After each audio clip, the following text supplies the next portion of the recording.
Hi, I'm Lizzie from Delicious and I'm here with Le Creuset and I'm going to be showing you how to make this fantastic spicy beef keema. We ran a competition on Facebook called Le Creuset Makes My Dish, and this winning recipe from Samaya Jamil was selected from hundreds of entries. The first thing we want to do is get some oil into our pan.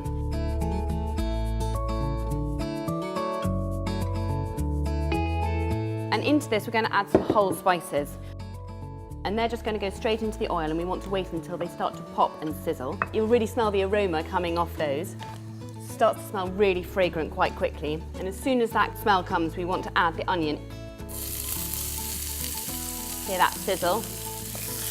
Give that a good stir around, coat it in the lovely spicy oil.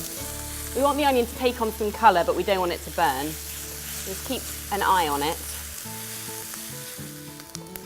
Those onions are starting to take on some colour now.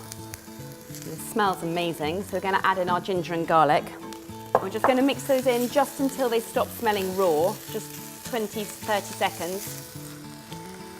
And then as soon as the raw smell has started to fade, we're just going to add in our chopped tomatoes. I've got 2 medium tomatoes here that I've just chopped. And at this point you want to add a good splash of water.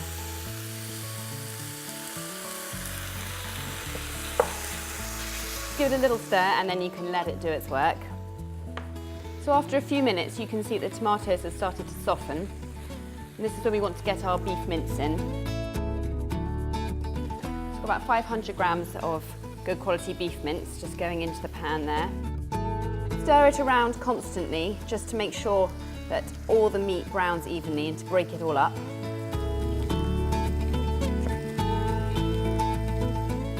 Just going to get our dried spices into the pan.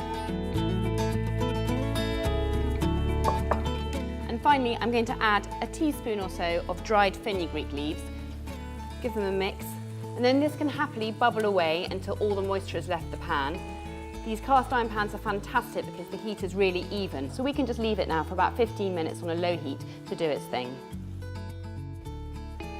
So that's looking nice and ready. I can tell it's ready because the meat is looking lovely and dark and all the moisture has left the pan, and it smells absolutely amazing, so it's ready for garnishing. I'm going to garnish mine straight into the Le Creuset cast iron pan that I cooked it in, because not only does it look really beautiful when you bring it to the table, it also retains its heat really well, so it'll stay warm for longer.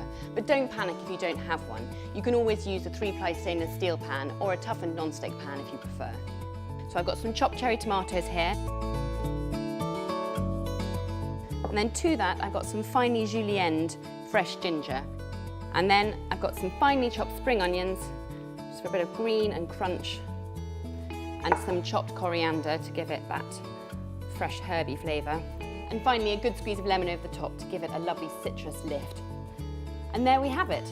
That's now ready to serve, and as you can see, it looks really gorgeously bright and vibrant. Simply serve it with some warm naan breads and some raita.